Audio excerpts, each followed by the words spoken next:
Paris Business Club, Michel Picot. Bonsoir, on parle d'un phénomène décoration en France. Le mouvement a repris en 2010 et il pourrait même s'accélérer en 2011. Alors comment expliquer ce phénomène décoration?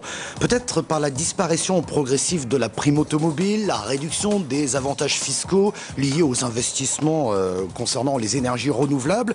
Bien tout cela semblerait, je dis bien semblerait, avoir poussé les Français à réorienter leurs dépenses vers des produits d'ameublement ou de décoration. Puis tiens, quelques chiffres, c'est toujours très compliqué d'avoir des chiffres précis sur la décoration. Mais par exemple, les dépenses décoration en France, il semblerait que les Français dépensent en moyenne 1200 € chaque année. Nous sommes en tête devant les Allemands à 679 € par an, le Royaume-Uni 662 et l'Italie 559 € dépensés donc pour la décoration. Nous allons en parler ce soir avec nos invités. José Luis Yacuna, bonsoir. Bonsoir. Vous êtes le président du directoire du groupe SIA. Tiens, un petit mot sur SIA, qui a été créé il y a 45 ans maintenant. Ça va faire, je pense, 47, puisque dans 2 ans, exactement, on va faire nos 50 ans. Ouais. Carlos Pujol, bonsoir. Bonsoir. Vous êtes designer et architecte d'intérieur. Qui êtes-vous, Carlos Pujol?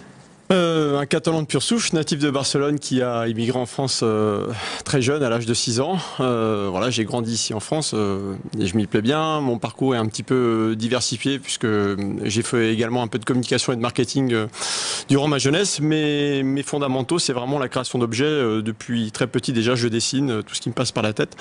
Et aujourd'hui, voilà, je fais, on va dire, à moitié du design d'objets et à moitié de l'architecture d'intérieur, qui sont 2 activités véritablement complémentaires. Vous avez un parcours, alors je lis dans votre CV, vous le disiez, vous dessinez tout ce qui vous passe par la tête depuis l'âge de 6 ans. Le service militaire lui permet une longue réflexion sur le sens de sa vie. Oh là. Ah oui, c'est ce que je lis. Et c'est finalement dans la pub qu'il se laisse aller pour rejoindre être designer, c'est incroyable. Bah oui, de temps en temps, il faut laisser aller à ses convictions. J'ai toujours été persuadé que pour faire les choses bien, il fallait avoir envie de les faire. Ouais. Et je me suis toujours laissé guider par mes affinités. C'est pour ça qu'aujourd'hui, ce qu'on retrouve sur carlos.fr, le site internet, c'est vraiment des créations très originales parce que à chaque fois, c'est des demandes spécifiques et des réponses spécifiques, toujours à partir de choses inventives, des projets, des objets détournés de leurs intentions initiales. Il y a une quête permanente de la créativité qui m'anime depuis toujours. Dans un instant, on va en parler avec des photos à l'appui, notamment sur cette petite surface, 30 mètres carrés à Paris, que vous avez totalement imaginé. C'est un petit bijou, c'est à découvrir dans quelques minutes. On marque une pause. Paris Business Club, Michel Picot. De retour sur le plateau de Paris Business Club pour parler de ce boom de la déco en France. Reste que la décoration est un marché assez fragile finalement et on le voit notamment en période de crise. Il résiste pas très bien, quoique. Carlos Pujol, vous êtes designer, vous êtes né à Barcelone, vous l'avez dit tout à l'heure. On va pas faire un débat sur ce qui se passe en Espagne, situation politique et économique, mais il n'empêche que ça a des influences directes sur votre travail. Je sais pas si vous travaillez beaucoup en Espagne, mais... Non, je ne travaille pas en Espagne. Je ne sais pas si ça a des influences directes. En même temps, plus les marchés se resserrent en termes d'économie, plus c'est difficile et plus forcément les consommateurs de manière générale, qu'ils soient professionnels ou particuliers, tendent à faire des économies sur ce qu'ils dépensent.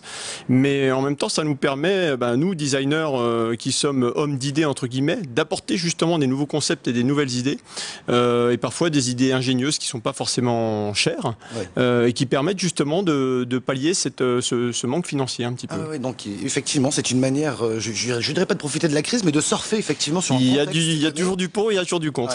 Non mais c'est bien d'avoir cette capacité-là. Tiens, pour le groupe SIA, José Luis Yacuna, vous avez des boutiques en Espagne aussi, je crois, non? Moi je suis espagnol d'ailleurs, vous êtes de Barcelone, donc on a plein de Catalans ici. Des Catalans, c'est ça, sur le plateau. Et nous, on a des boutiques en Espagne, effectivement, mais la souffrance de notre réseau en Espagne était plus importante il y a maintenant 2 ans que cette année, par exemple. Je pense que les Espagnols se sont habitués à une dynamique de difficulté.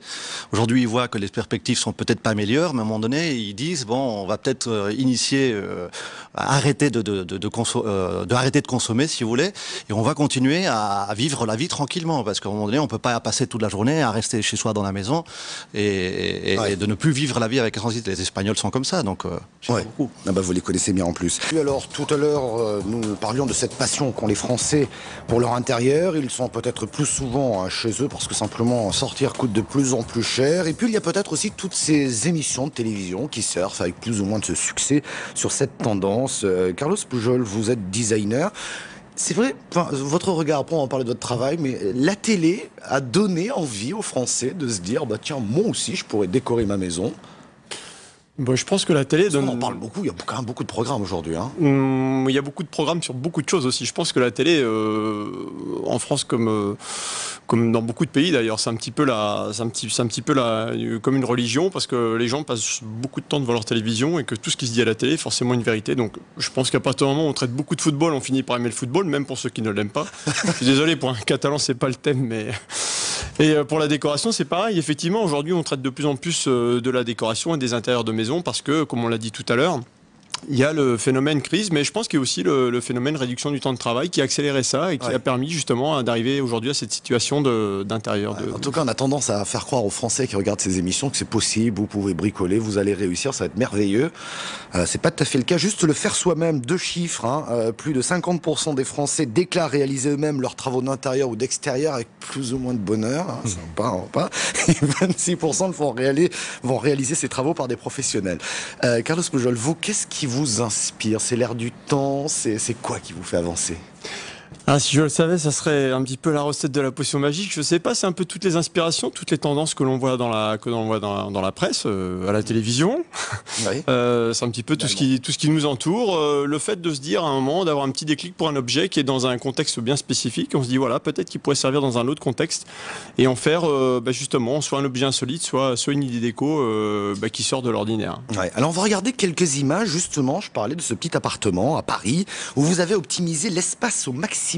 J'aimerais juste que vous nous décriviez un petit peu votre travail. Les téléspectateurs de BFM Business vont pouvoir en regarder quelques-unes. Alors là, effectivement, c'est un article de presse, mais qu'est-ce qui vous a guidé, effectivement? Vous avez une surface de 30 mètres carrés et il faut la rendre la plus aérée et la plus agréable possible. Alors en matière de décoration, je m'opposerai un petit peu à ce qu'ont dit mes confrères tout à l'heure, enfin plus ou moins dans le sens où aujourd'hui j'ai pas l'impression qu'il y a vraiment des modes. Il y a eu l'avènement de l'internet qui a permis justement aujourd'hui de s'orienter un petit peu vers tout, évidemment sur du neuf, sur du sympa, sur de l'original, mais également sur du recyclé, sur de l'occasion, etc. Par contre, en termes d'architecture d'intérieur, il y a une tendance qui se dessine, c'est vraiment l'espace ouvert, le loft comme on l'appelle communément, l'image d'Épinal où les papas étaient dans le salon et les mamans à la cuisine est complètement révolue. Aujourd'hui, c'est même les papas qui font parfois la cuisine. Bref, tout le monde se retrouve au milieu d'une seule unique pièce de vie. Et ce qui fait qu'on a tendance tout de suite, et c'est la demande de quasiment tous les clients, qu'ils soient professionnels ou particuliers, justement d'ouvrir les espaces pour faire ce qu'on appelle communément en anglais ou les lofts ou les open space. Voilà. Ouais. Donc ça, on a vu effectivement aujourd'hui, par exemple, la salle de bain n'a plus de cloison, on le donne directement sur la chambre, on essaie d'aérer, de pousser les murs le plus possible. Tout à fait. Les cloisons disparaissent de plus en plus. Alors après, il y a aussi à l'origine des concepts architecturaux ou des édifices qui ne permettent pas ce genre d'ouverture, mais de manière générale, aujourd'hui, effectivement, on tend à ouvrir les espaces. Et ce phénomène, d'ailleurs, entre parenthèses, il s'est beaucoup développé depuis que l'immobilier est devenu inabordable pour la plupart des gens. On a cherché à continuer à vivre en ville, mais dans des espaces un peu plus insolites. On a investi des entrepôts, on a investi des ateliers, on a investi des sous-sols, des garages pour en faire des habitations. Et c'est ce qui fait qu'aujourd'hui, on arrive sur ces espaces ouverts. Voilà, donc sur ces espaces ouverts, là, effectivement, c'est un constat, c'est une situation. Reste ensuite à l'imaginer, la manière dont on va le concevoir, dont on va le décorer. Alors, moi, il y a une question quand même qui me... comment est-ce qu'on arrive à un tel résultat? Parce que quelqu'un qui a 30 mètres carrés, il a une vague idée de ce qu'il aimerait voir, mais vous êtes obligé de traduire ses pensées et de concrétiser quelque chose. C'est un petit peu comme dans tous les domaines. Au départ, il y a un cahier des charges, il y a des désirs, il y a des souhaits qui sont formulés par le client. Et puis, à l'arrivée, en combinant un petit peu toutes ces contraintes que l'on considère à l'origine toujours comme des contraintes, finalement, à l'arrivée, on se rend compte que c'est bien souvent des points d'ancrage pour justement aboutir à des espaces qui sont relativement uniformes. Je vous ai coupé un peu la parole aussi de cette traduction de rêve, Carlos Pujol. Vous faites beaucoup de dessins avant, vous expliquez aux gens, vous les accompagnez presque, parce que là vous faites une révolution dans leur appart. Hein. Vous changez tout.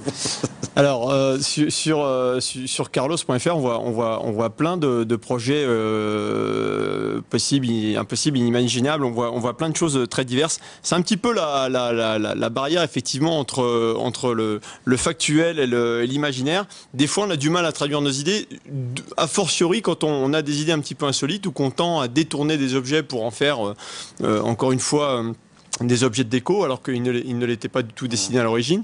Il y a toujours effectivement une phase de crayonné où aujourd'hui on travaille beaucoup avec la modélisation 3D qui permet de s'imaginer son espace dans le futur, mais c'est jamais bien simple et c'est vrai qu'il y a parfois une petite barrière une petite appréhension entre ce qui était avant et ce qui va être dans le futur. Ouais, après, il y a une grosse part de confiance. Je suis désolé, mais il faut s'adresser aux bons designers. Voilà, ça au moins c'est clair. C'est clair. Je voudrais qu'on parle un petit peu des perspectives de ce marché, de votre vision maintenant, un petit peu de cette année 2011. Sur l'ameublement, il y a un petit palmarès qui est toujours drôle. On va regarder, par exemple, pour leur intérieur, les Français vont investir en priorité sur un écran plat de télévision. Vient ensuite le canapé et ou le fauteuil. Et en 3, c'est la cuisine. Et lorsqu'on parle des meubles, plus particulièrement, eh bien, 70% vont acheter du mobilier moderne ou contemporain, 30% c'est du rustique ou de l'ancien. Et puis pour les enfants, 85% des chambres d'enfants sont achetées en kit. Ça veut dire qu'on mise pas beaucoup quand même là-dessus. Ça, c'était pour vous apporter un éclairage. Carlos Pujol, vous travaillez sur quoi aujourd'hui ? Alors, en matière de design d'objets, je suis en train de plancher très sérieusement et depuis un certain temps sur un mobilier de salle de bain sur la base d'un œuf. C'est quelque chose d'assez insolite et qui est encore dans les cartons et que je ne peux pas dévoiler plus que ça. Et puis en matière d'architecture d'intérieur et de décoration, je travaille sur des projets divers, donc sur des projets particuliers, des réhabilitations justement, comme on le disait tout à l'heure, des maisons de maître, des lofts, des appartements. Et en pro, je travaille aujourd'hui sur un bel hôtel design de haut standing sur Paris qui va bientôt voir le jour. Et voilà, c'est tout un projet et beaucoup d'énergie et beaucoup de temps. Votre activité, comme vous le disiez tout à l'heure, n'est pas soumise, je dirais, au contexte économique, parce que là, vous nous avez évoqué quelques projets dits de luxe, quand même. Vous avez senti peut-être un frein ou c'est... Mais c'est vrai que les Français et les Européens, de manière générale, avec la crise, soignent un peu leur intérieur. Mais paradoxalement, il y a aussi encore et toujours des projets de beaux établissements publics. Alors, dans ce qu'on appelle les CHR, les cafés, hôtels, restaurants, il y a toujours des projets qui émergent ici et là, que ce soit dans les grosses capitales ou même en province. Et ça laisse présager quand même aussi de consommation extérieure, parce que je ne pense pas que tous ces investisseurs le fassent de manière totalement philanthrope. C'est clair, ça veut dire quand même qu'on y va encore. Merci beaucoup de nous avoir apporté vos éclairages. Merci, on se retrouve demain, ici même à 21h en direct. Bonsoir.